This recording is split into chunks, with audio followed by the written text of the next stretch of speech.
जिंदगी के सफर में कुछ पल ऐसे आते हैं जब हर तरफ लोग होते हैं, पर दिल फिर भी खाली लगता है।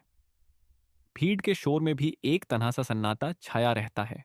शुरुआत में लगता है शायद कुछ गलत है मुझ में, शायद मुझे ज्यादा सोशल होना चाहिए, शायद मुझे लोगों के बीच ज्यादा रहना चाहिए।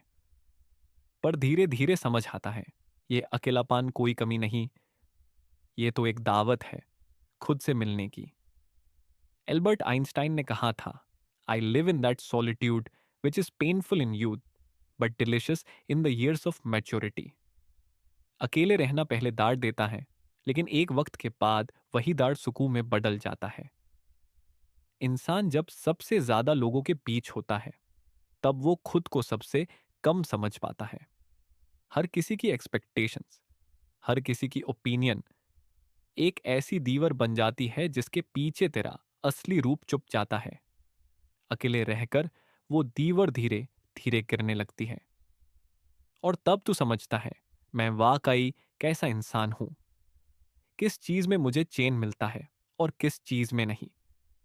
बुद्धा ने कहा था, peace comes from within, do not seek it without. अकेले रहना तुझे यही सिखाता है कि सुकून बाहर नहीं मिलता, वो तेरे अंदर है। बस यूं से सुनने के लिए खामोशी चाहिए। हर दिन जब तू खामोशी में बैठता है, जब तू अपनी जिंदगी के हर दार्ड को बिना भागे महसूस करता है, तो अंदर एक रोशनी चलती है। वही रोशनी तुझे बताती है कि सब कुछ टेम्पररी है, दार्ड भी, लोग भी, और यादीन भी। ओशो कहते थे, loneliness is the absence of the other, aloneness is the presence of one self. अकेले रहने का मतलब अकेलापन नहीं होता, ये तो अपनी मौजूदगी का एहसास होता है। पहले लगता था अगर लोग पास नहीं हैं तो जिंदगी अधूरी है, लेकिन अब समझ आता है जब तक तू खुद के पास नहीं है, तब तक सब कुछ अधूरा ही है। हिटलर, जिसे दुनिया एक डिक्टेटर के रूप में जानती है, वो भी कहता था, great spirits have always encountered violent opposition from mediocre minds. हर वो इंसान जिसे दुनिया ने बदलाव का सिंबल कहा, वो पहले अकेला था। उन्होंने समझ लिया था कि भीड़ हमेशा समझदार नहीं होती। कभी कभी अकेला इंसान ही दुनिया को नए सोच देता है। अकेले रहकर इंसान अपनी एनर्जी को समझता है। उसे पता चलता है किन चीजों में उसका दिल लगता है और किन चीजों में सिर्फ टाइम बर्बाद होता है। वही क्लैरिटी सबसे बड़ा गिफ्ट होती है इस अकेलापन का। कभी कभी लोग सोच लेते हैं कि अकेला रहने वाला इंसान उदास है, पर असल में वो इंसान सबसे ज्यादा जीता है। वो अपने अंदर की दुनिया में घूमता है, अपने ख्यालों के नगर में सफर करता है, और वहां ही उस मिलता है वो सुकून जो दुनिया के किसी कोना में नहीं मिलता। स्वामी विवेकानंदा ने कहा था, talk to yourself once in a day, otherwise you may miss meeting an excellent person in this world.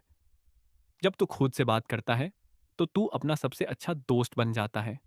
तू अपने दाढ़, अपने सपने, अपने दार सब समझता है, और तब तुझे किसी और के अप्रूवल की जरूरत नहीं रहती। एक वक्त आता है जब तू समझता है, हर रिश्ता, हर दोस्ती, हर प्यार तभी तक खूबसूरत है जब तक वो तुझे चैन दे। जब वो टेंशन बन जाए तो दूर रहना बेहतर है। अकेले रहकार तू छोड़ना सीख जाता है। जो लोग तुझे समझ नहीं पाए, उनसे लड़ना बैंड कर देता है। जो चीजें कंट्रोल में नहीं, उन्हें छोड़कर शांति से जीना सीख जाता है। और तब तुझे लगता है जिंदगी इतनी मुश्किल भी नहीं थी। मुश्किल तो वो लोग थे जिनको खुश करने में तू अपनी पीस भूल गया था। कभी कभी बारिश के दौरान जब हवा खिड़की से अंदर आती है और तुम्हें सिर्फ अपनी सांस सुनाई देती है, तो समझ जाओ यही है अकेले रहने का सुकून।